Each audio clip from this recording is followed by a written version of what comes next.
¿Está grabándose? A ver, doctora, espera un poquito. Ahora sí. Sí, sale. Sí, doctora.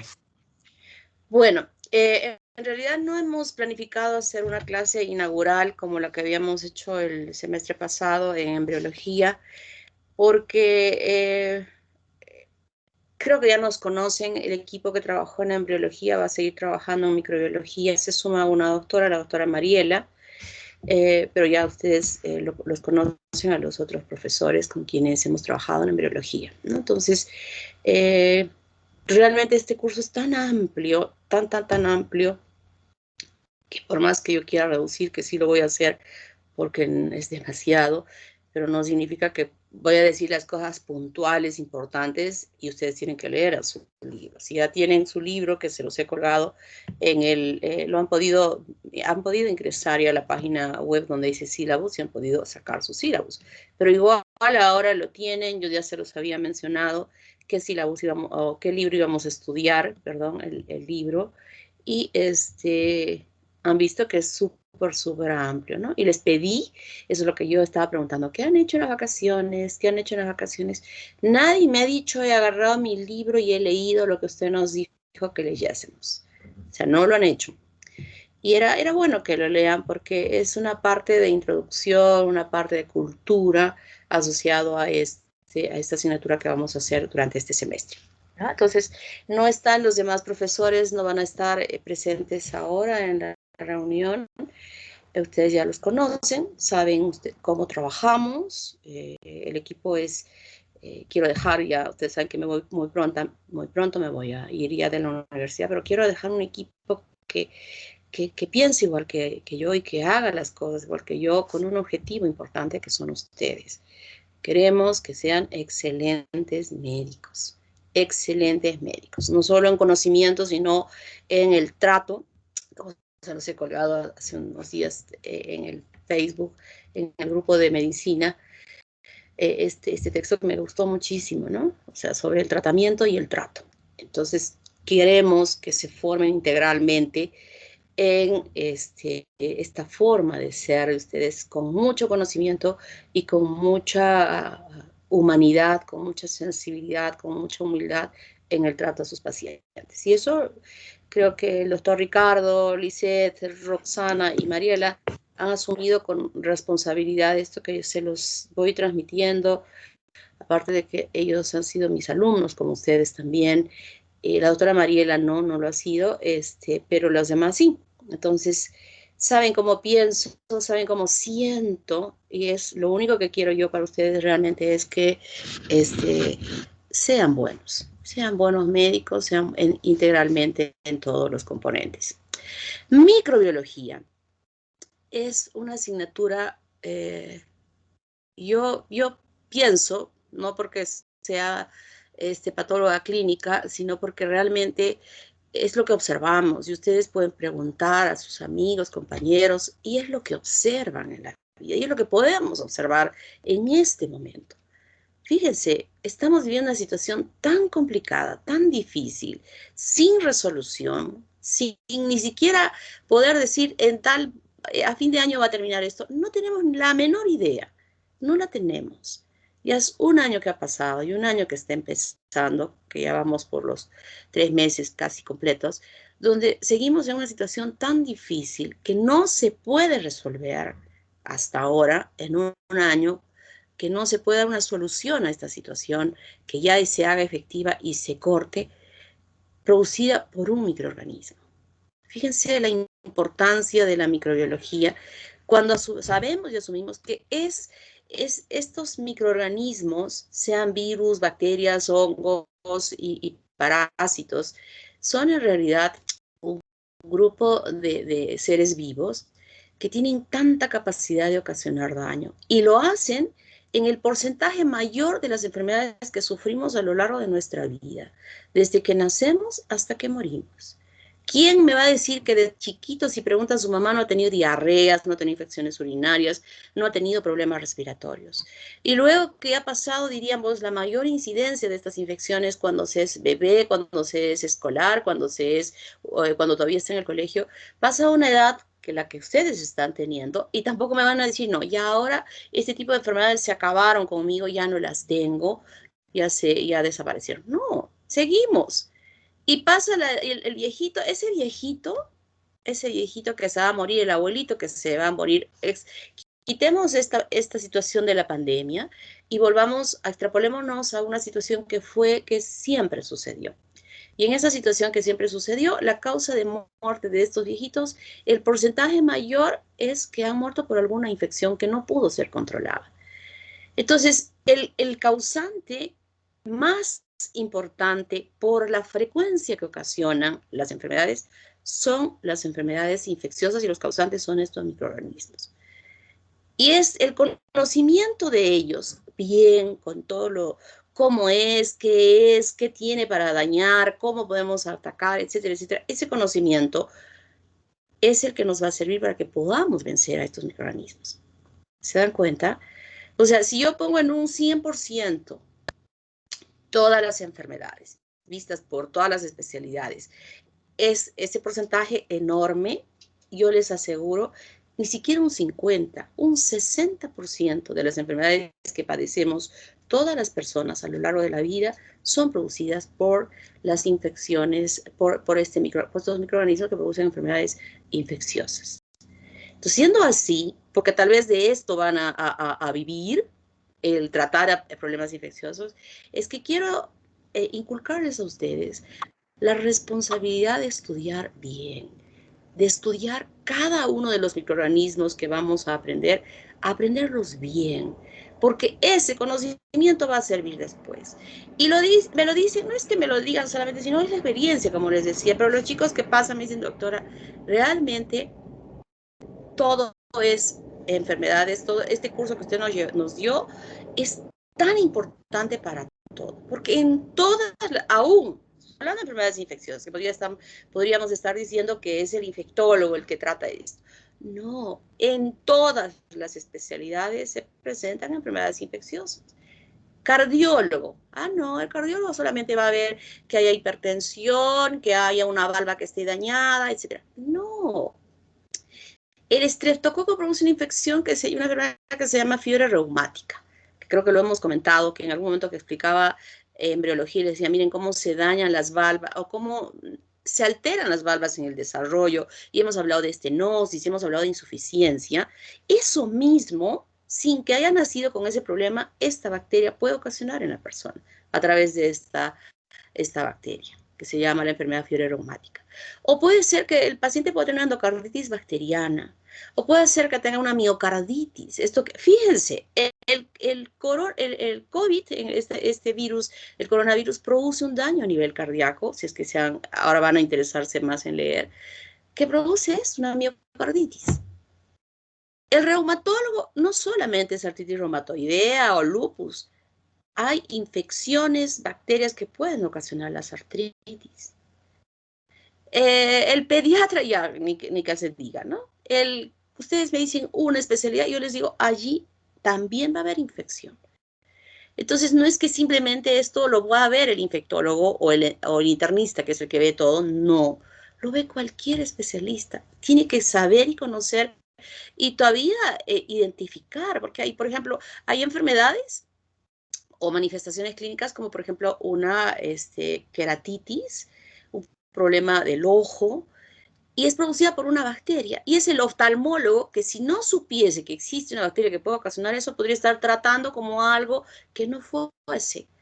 Entonces, lo que yo quiero con esto decirles es que aprendan la microbiología no por aprenderla, apréndanla con responsabilidad, porque les va a servir a lo largo de toda su vida. Y si ahora me vengo a COVID, a lo que estamos viviendo en este momento, fíjense, o sea, dense cuenta de lo que significa el estar en esta pandemia ocasionada por un virus, donde ha afectado a todo el mundo, es Perú, no es Arequipa, es todo el mundo, donde no podemos salir de él, y el causante es este virus, y que hasta ahora no se puede controlar. ¿Se dan cuenta? Entonces, ahora quiero que ese chip que venían, paso de microbiología más y parásito y me voy a clínicas. No, no es que paso, no es que paso. Es que me detengo y hago las cosas bien y estudio bien y conozco bien porque sé que esto no solo me va a servir como curso, sino lo voy a manejar el resto de mi vida. Eso es lo que quiero, que ustedes modifiquen esa idea que tal vez algunos estuvieron teniendo en pensar de esta forma, pero no debe ser así. Tenemos que hacer las cosas bien, aprender bien, pensando para adelante en el futuro, el que maneje correctamente y que se haga bien las cosas.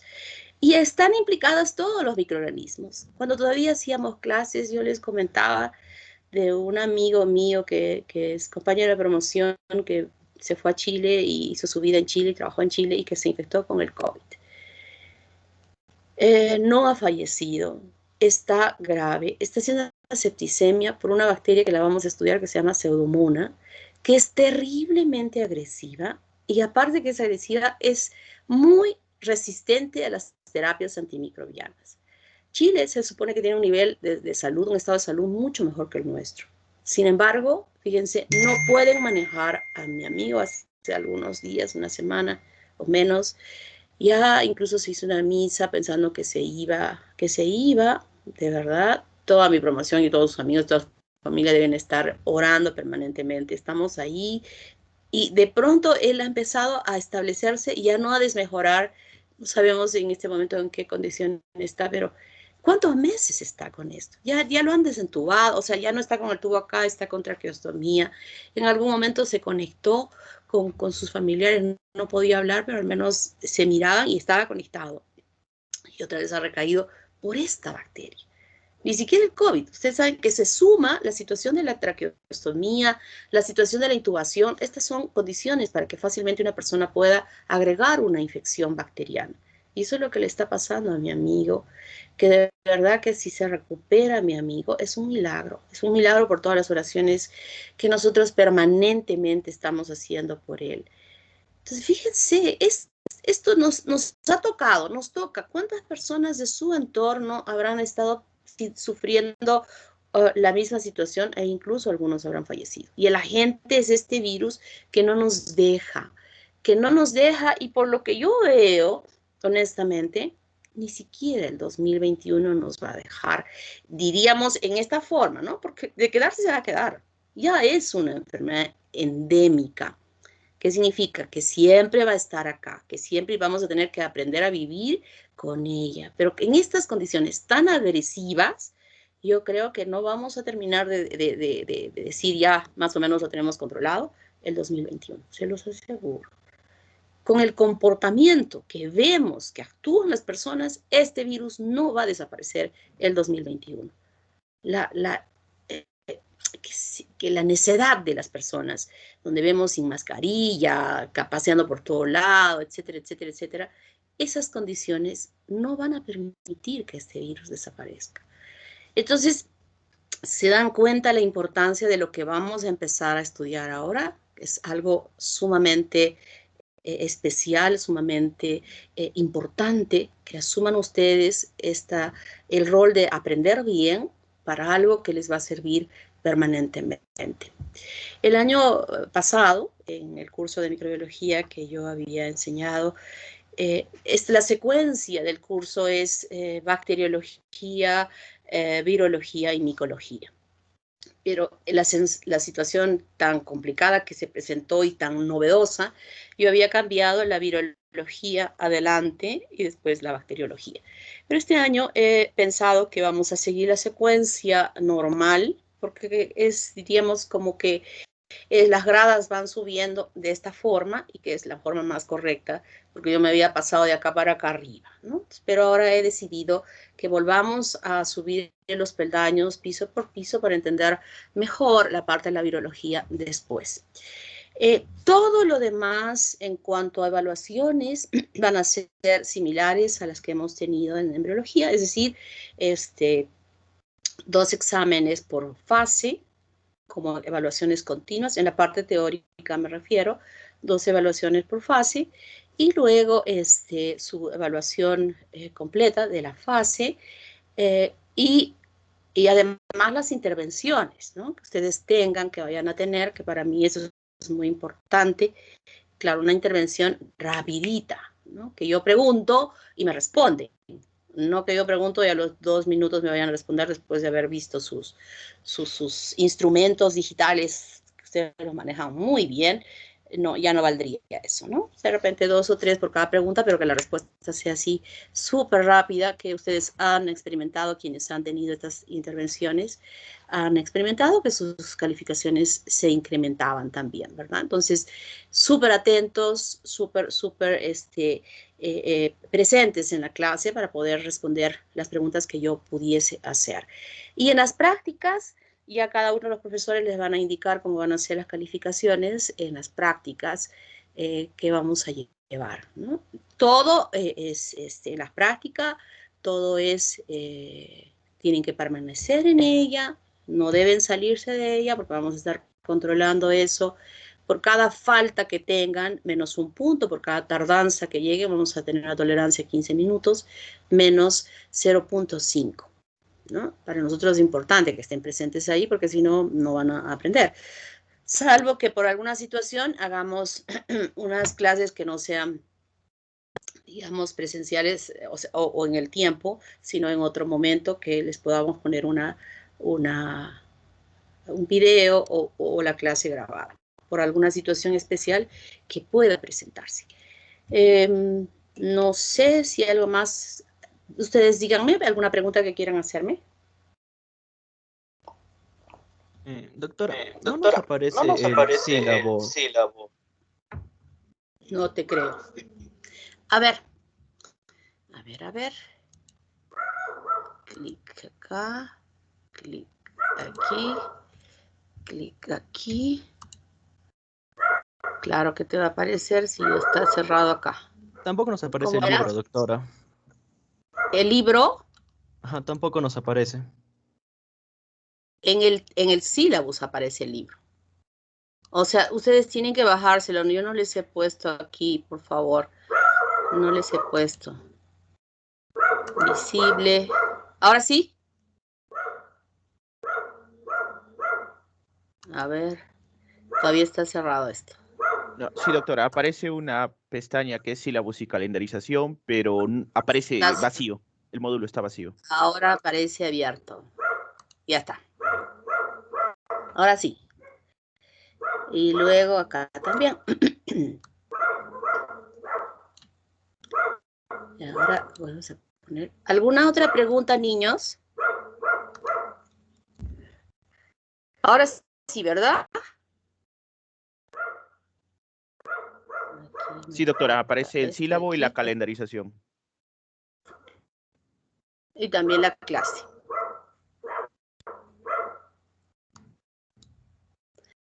¿Alguna otra observación? Niños, ¿alguien que quiera preguntar algo que no fue muy claro de lo que yo haya comentado?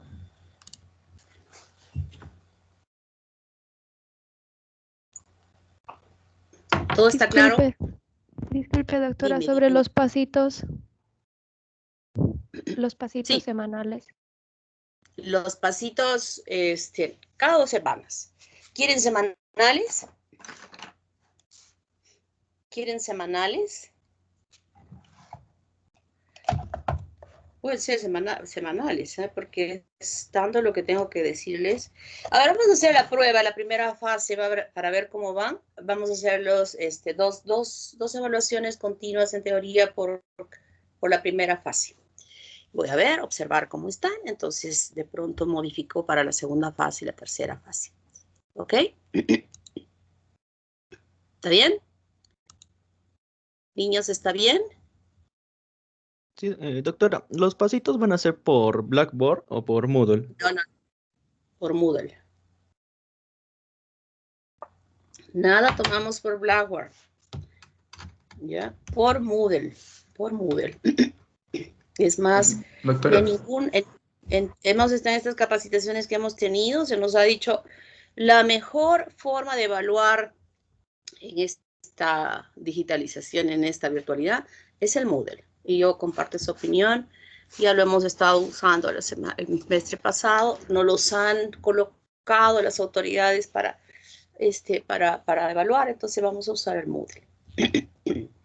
Doctora, disculpe, ¿el horario de los pasitos y del examen va a ser el mismo que el que llevamos el semestre pasado o va a cambiar?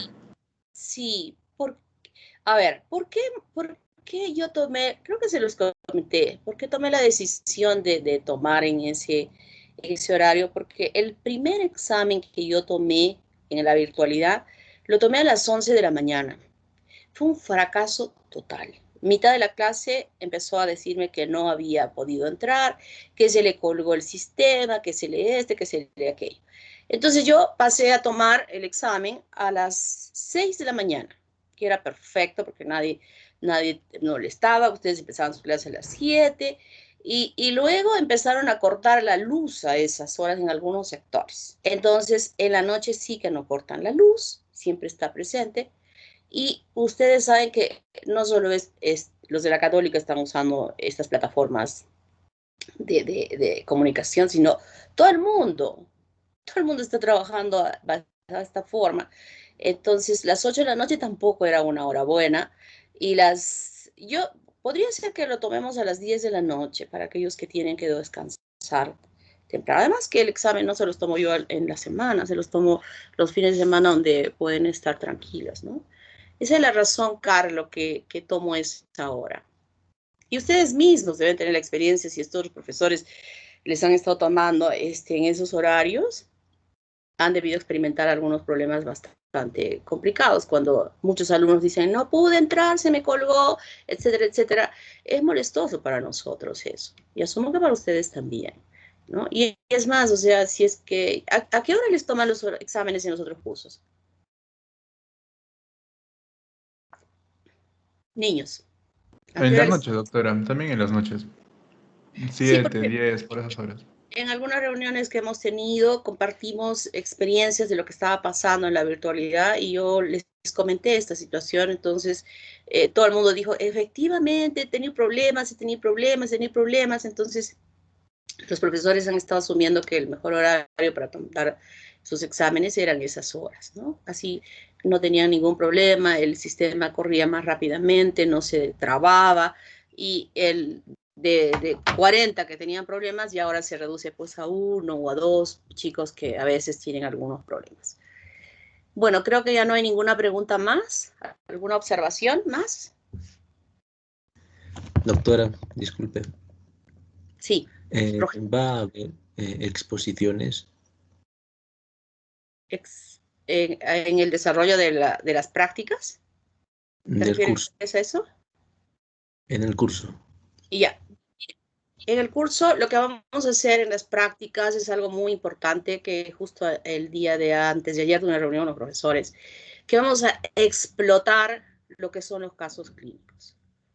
Entonces, los casos clínicos que al final ustedes no van a recordar muchas veces algunas cualidades de las bacterias a futuro, pero sí van a recordar y lo van a necesitar los casos clínicos. Vamos a incidir muchísimo en los casos clínicos, pero no es un caso clínico, o sea, ustedes van a buscar el caso clínico y lo van a discutir, o sea, van a leer bien leída el conocimiento, y yo voy a dar roles y cada uno va a asumir un rol.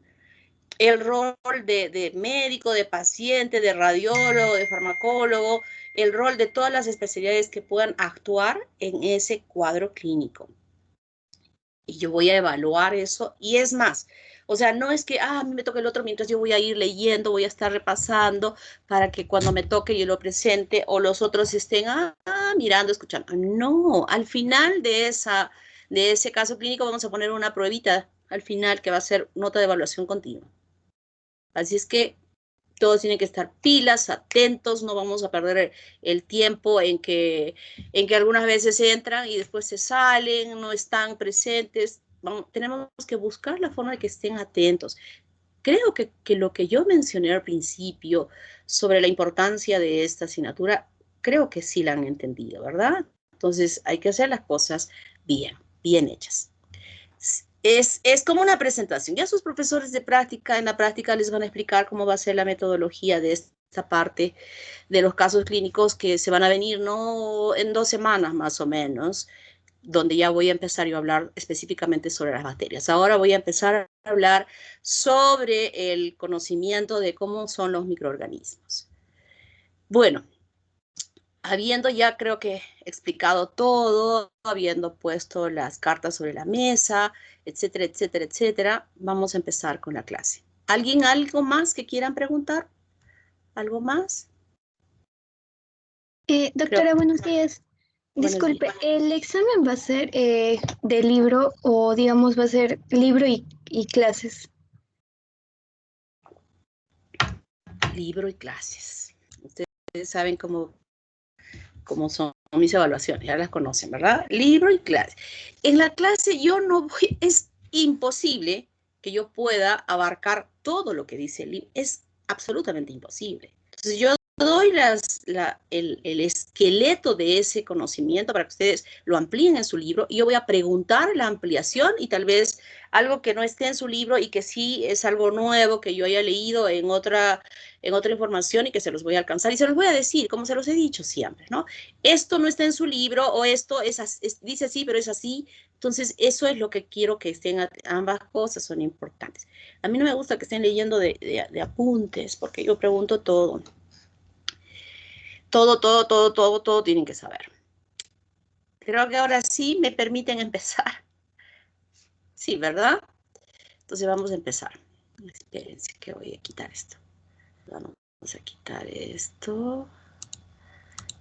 He hecho un curso de Power BI, donde mi otra computadora no entraba el programa. Tuve que comprarme esta computadora nueva, que la estoy conociendo, porque no, era pues tan viejita la mía antes, ¿no? Pero tuve que comprar una computadora que estaba yo medio reacia a comprar, pero bueno.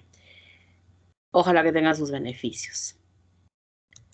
Bueno, entonces esta es la clase inicial, que en realidad es como una introducción a lo que vamos a hacer durante el semestre, el semestre. Es la microbiología médica, porque entenderá que la microbiología pues es un mundo enorme que afecta y abarca a todos los seres vivos, que no los logramos ver, por eso se llama micro, chiquito, no los vemos. Y estos microorganismos no solamente nos afectan a nosotros, sino afectan a animales y también afectan a las plantas, afectan a los seres vivos, ¿no? Y que están en el mundo entero, ocupando todo el planeta, que si nosotros pudiéramos observarlos, sería imposible poder observarlos a estos, o sea, si podíamos contar casi toda la superficie de nuestro mundo de la Tierra, están por estos microorganismos dentro de los seres vivos, porque justamente ellos pueden sobrevivir, pueden estar viviendo a costa de los seres más grandes que pueden permitirles su supervivencia. Entonces, cuando hablamos de microbiología médica, estamos hablando específicamente de aquellos microorganismos que tienen el potencial de ocasionar enfermedades infecciosas en nosotros los seres humanos. Y este mundo microbiano enorme, grande, a ver, vamos a ver, aquí hay un punterito. Estos microorganismos están formados por las bacterias. Dime. No está compartiendo Dime. pantalla. ¿Cómo que no? O sea, ¿no están viendo lo que estoy hablando? No, doctor. No, doctora. No, doctora. ¿Cómo va a ser?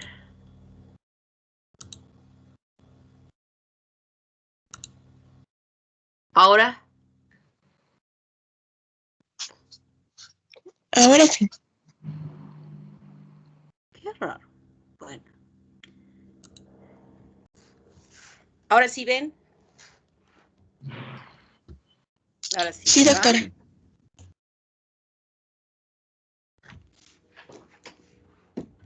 Entonces decía que este mundo microbiano que está, que representa todos aquellos microorganismos que poblan la Tierra y que afectan a todos los seres vivos, sean animales, seamos nosotros, seres humanos o las plantas, están resumidos en este grupo, que son las bacterias, que son células procariotas, los hongos, que son células eucariotas. Estas dos partes las vamos a estudiar. Los parásitos, que están formadas por las células eucariotas también, y que no lo vamos a estudiar nosotros, sino es otra asignatura que la van a llevar el siguiente semestre, de parasitología. Los virus, que son... Con cuidado. ¿Pueden cerrar sus micrófonos, por favor? Los virus que son acelulares, que no son células, que vamos a ver en un momentito.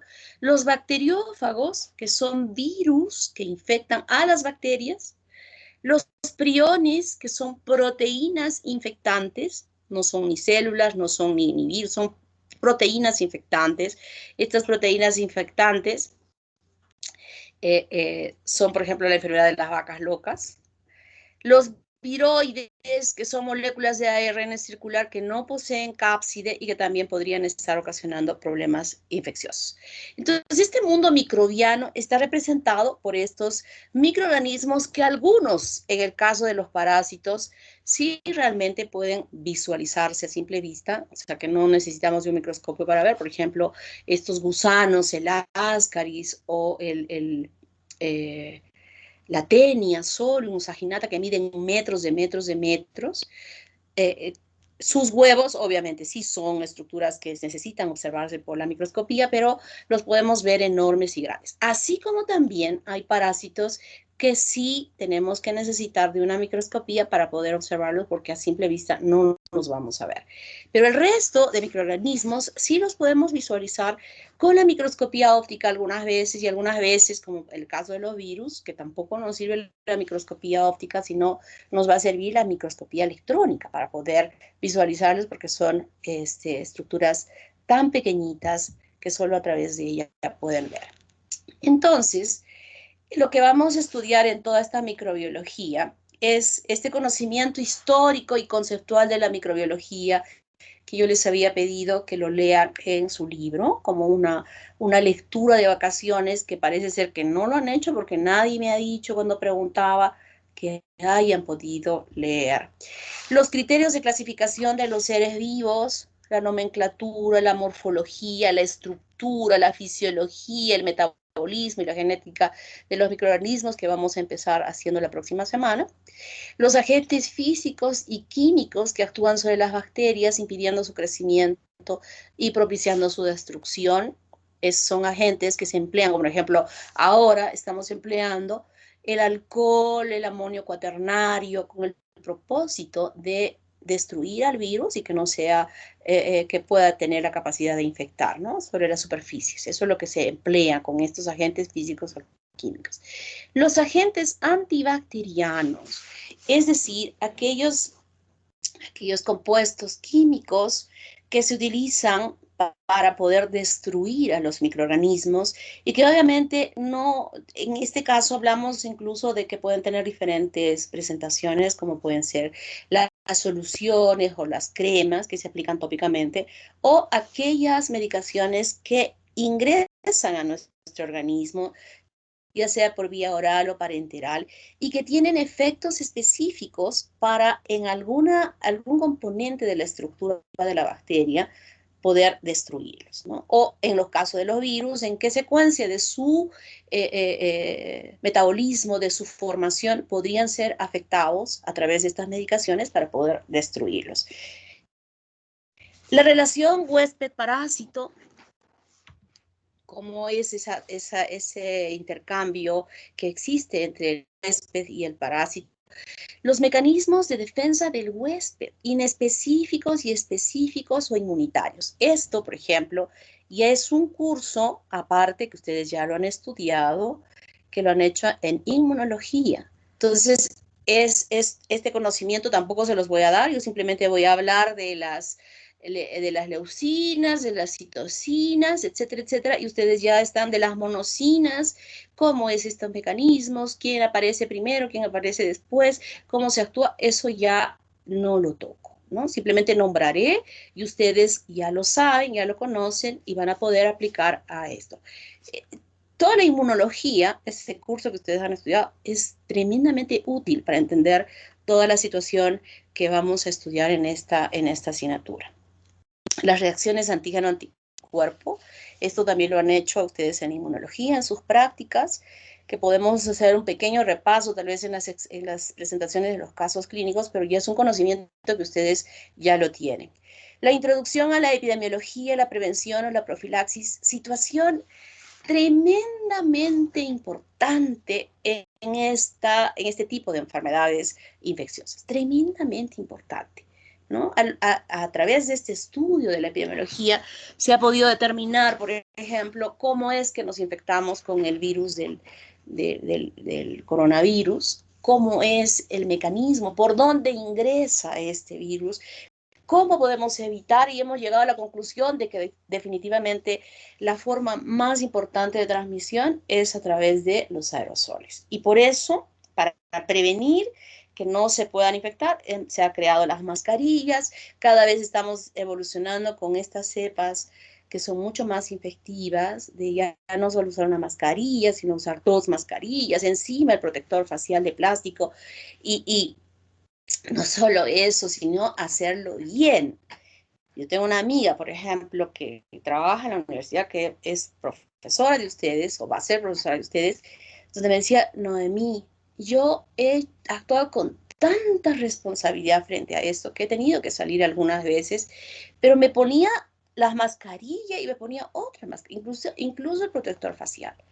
Sin embargo, cuando le tuvieron que operar y le pidieron la prueba del COVID, le salió positivo. Y ella retrógradamente, porque esto fue más o menos, asumimos que fue como unas 3 semanas después de que ella supuestamente se había infectado, ella había sentido en algún momento una leve, no había sentido el olor, pero así suave, ¿no? Esta cosa que dije, será, a veces no, ni siquiera nos damos cuenta muy bien de ello, pero sí se dio cuenta porque su mamá le hizo esa observación, pero ella se sentía absolutamente bien, o sea, no tenía ni fiebre, ni malestar, excepto ese síntoma que había percibido. Y cuando le hicieron la prueba, salió que era positiva, o sea, le encontraron la inmunoglobulina G positiva. Entonces ella pensó y dijo, pudo haber sido cuando yo no sentí el olor, ¿no?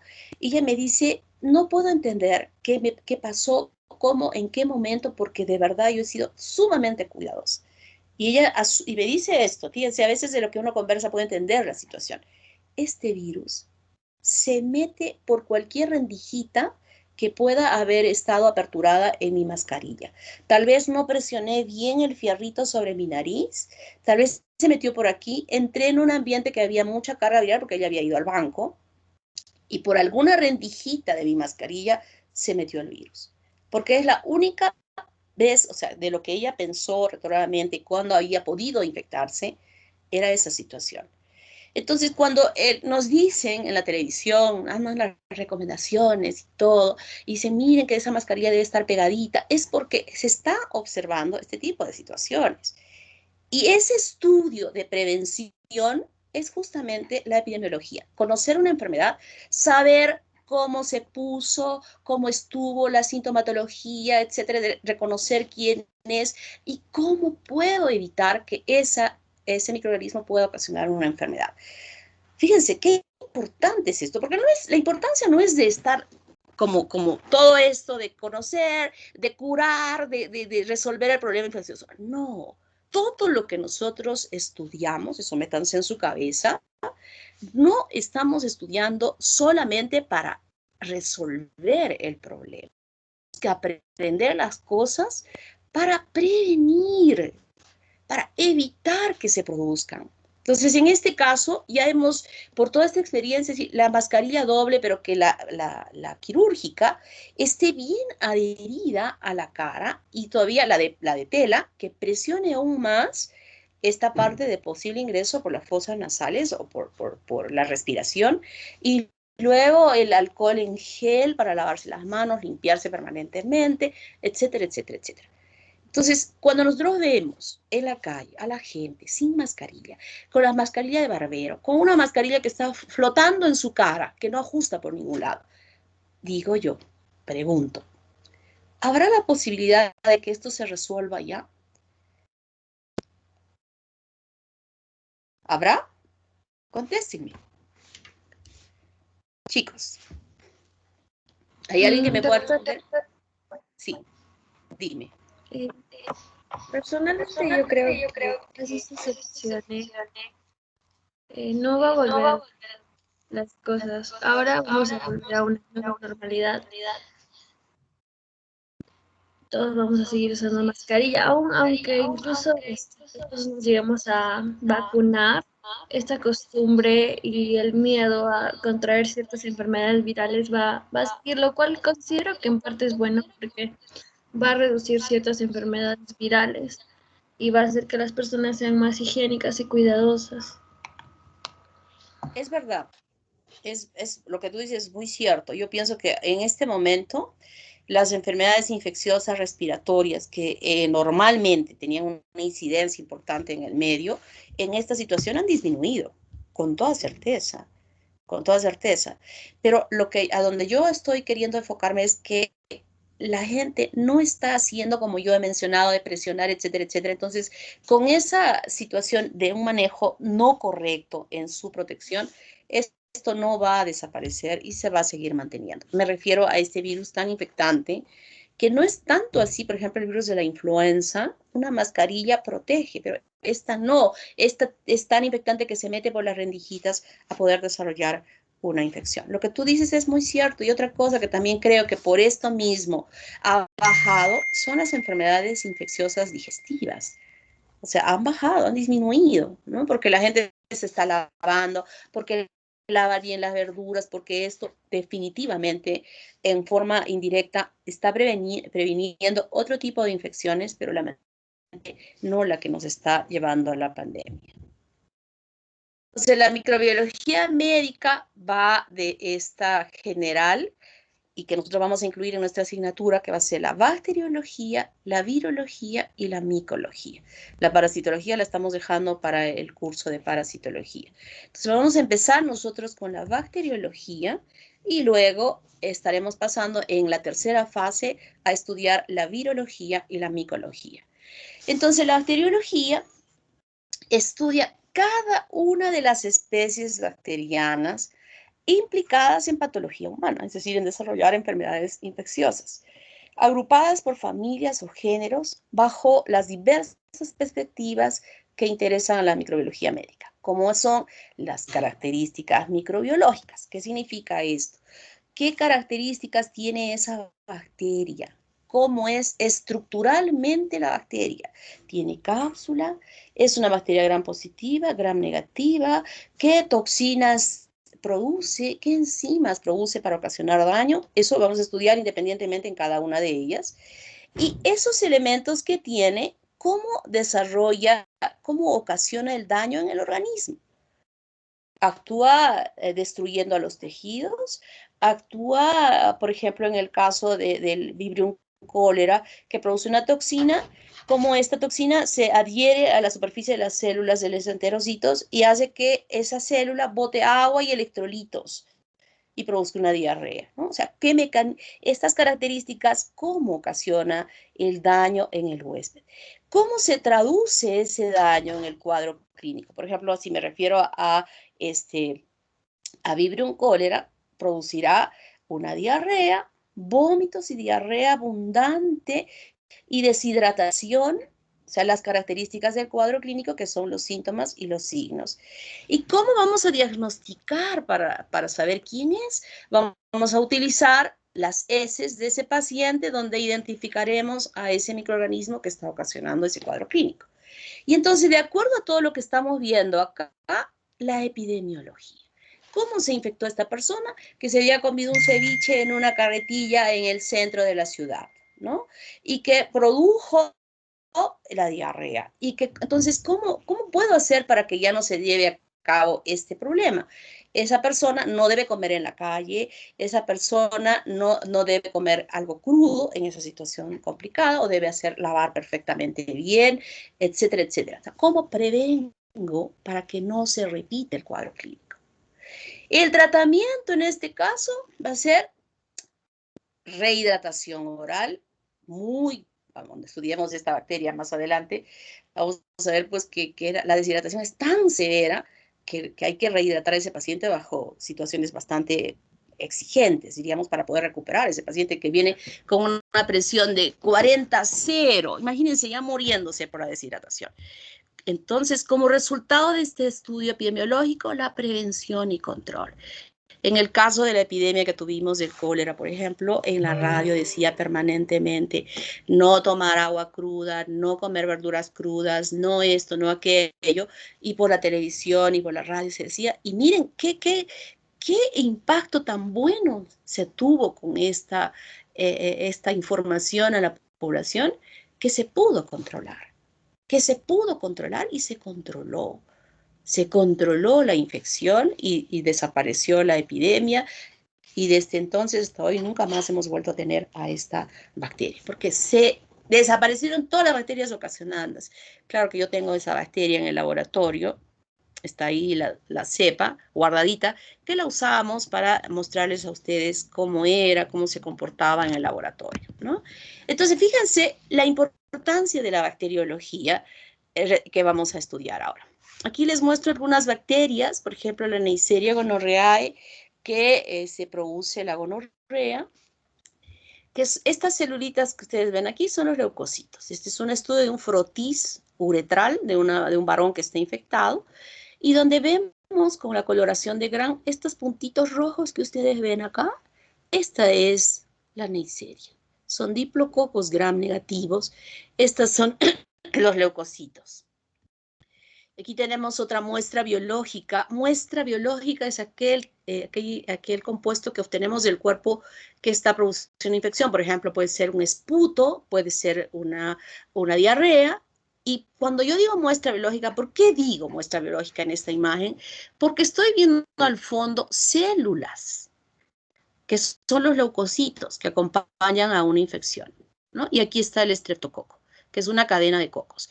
En cambio, esto no es una muestra biológica, este es un cultivo, donde veo lo mismo, pero no veo células. Este es un cultivo líquido que permite el crecimiento de los estreptococos formando cadenas. Aquí hay otra muestra biológica, porque estos son leucocitos o células epiteliales que se han mostrado. Y aquí al fondo veo estos diplococos, que es el Streptococcus pneumoniae, y que tiene este halo blanquecino alrededor que se llama la cápsula, que no se llega a colorear con esta coloración. Esta es la cápsula, que es una característica importante de ciertos microorganismos. Este es un bacilo. Es un palito Gram negativo, porque está rojo, fíjense. Aquí hay otro palito, que es un bacilo, que también, este es Gram positivo, porque es de color púrpura. O sea, está oscurita. Esta bacteria, que la tenemos por millones de millones de millones de millones de millones, lo tenemos nosotros en el tubo digestivo. Esta es la Escherichia coli. Es un esquema de Escherichia coli, ¿no? Donde tenemos sus flagelos, estos se llaman flagelos. Este es un palito que es un bacilo y que tiene estos penachos de pelitos que se llaman fimbrias. Se llaman fimbrias. Ya vamos a estudiarlas. Y en este mundo microbiano también tenemos a los hongos, que ya son estructuras un poquito más grandes. En algunos casos necesitamos, cuando vemos hongos, colocar en inmersión. Todo lo que hemos visto en las laminitas anteriores, para poder observarlas, usamos la microscopía óptica, pero con inmersión. Son estructuras tan pequeñitas de 1 micrómetro, 2, 3 micrómetros, que necesitamos de ver a través de la microscopía óptica, pero con inmersión. En cambio, cuando vemos a los hongos, sí necesitamos la microscopía óptica, pero con aumento de 40, yo ya puedo ver perfectamente esta morfología de este hongo, que se llama un dermatofito. Aquí están sus cultivos, cómo crecen en el agar. Y esta es la forma que nosotros observamos al microscopio de las características de estos hongos. Este, por ejemplo, es un Microsporum canis, que así se llama este hongo, que lo vamos a estudiar en la tercera fase. Estas son las lesiones que producen los hongos. Por ejemplo, los dermatofitos, que pueden producir infecciones en los pelos, en la piel y en las uñas. Este es una uña afectada por el hongo que ha perdido vitalidad, que ha cambiado de color, está de color amarillo, marrón muchas veces como aquí, que la uña se engruesa, que se vuelve polvosa, ¿no? Entonces, esas características son porque aquí ha ingresado un hongo que se nutre de queratina, que le gusta la queratina. Tenemos a los virus, la imagen esquemática del virus del HIV, fíjense, donde está su genoma. El virus no es una célula, el virus es una estructura especial donde tiene un genoma, proteínas que la recubren, una cápside, que es la cápside que está acá afuera, y por fuera además de esta cápside, que es esta que está aquí, tiene una envoltura que algunos virus los tienen cuando están saliendo de la célula a la cual han infectado. El virus tiene que ingresar a una célula, que puede ser una célula eucariota como la que tenemos en nuestro cuerpo, o puede ser una célula procariota como la bacteria, y hemos dicho que el profago es ese virus que infecta a las bacterias. Entonces, necesita esta estructura viral ingresar dentro de la célula para utilizar todos los organoides que tiene esa célula, en el caso de la célula eucariota, o los componentes que tiene la bacteria para poder elaborar todos estos componentes de las proteínas que envuelven al genoma o de esta capa de la envoltura que pueda tener el virus o que pueda formar estas espículas que se van a acoplar a los receptores que normalmente pueden tener esas células a las cuales se infecta. Entonces, un virus no tiene la capacidad de multiplicarse o de formar nuevos viriones si es que no infecta a una célula. Por eso les decía hace un momento que mientras nosotros estemos proveyéndole al coronavirus nuestro cuerpo para que él se meta en nuestras células y forme estos viriones, que luego va a infectar a otras personas, esto no va a parar. Pero si le cerramos las puertas a todos los virus, miren, yo exigiendo, de una forma muy exigente, podría decir que en un mes, fíjense, estoy dando todavía un tiempo bastante grande, en un mes, porque voy a permitir que los que están infectados se manifieste la infección, en un mes se puede controlar esta pandemia a nivel mundial. En un mes. Si cada una de las personas del planeta Tierra le cerramos las puertas a este virus del coronavirus, le cerramos nuestra nariz, cerramos nuestra boca, cerramos nuestra casa, cerramos la posibilidad de que este virus se meta en algún cuerpo, el virus desaparece, porque no va a encontrar una célula donde pueda tener la capacidad de formar nuevos virus que tengan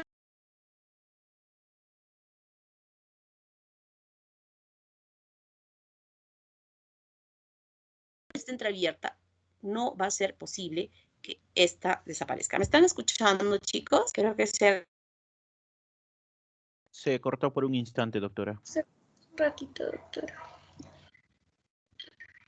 ¿Me escuchan, verdad? ¿Sí? Ahora sí, doctora. Ahora sí.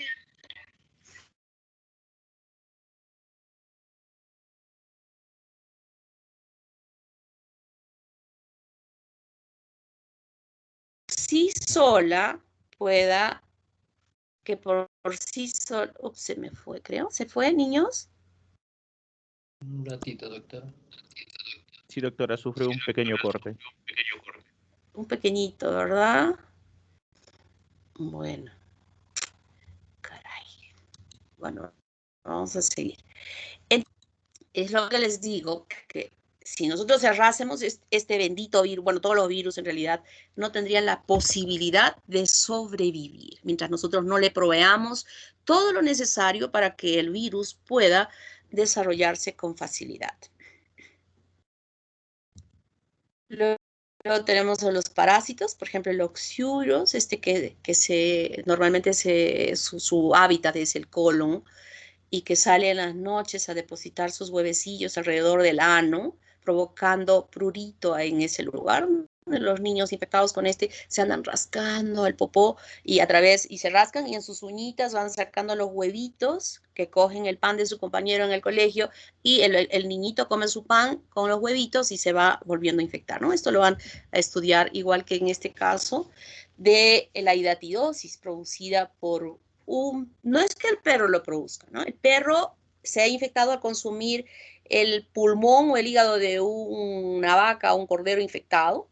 Entonces sigue la secuencia en el desarrollo de este parásito y que elimina los huevitos el perro a través de las heces. Y ustedes saben que el perrito se lame toda la parte genital y rectal y con esa lengua con huevitos le da un lametazo a su amo y el amo no se lava las manos y consume, ¿no? Entonces sigue este ciclo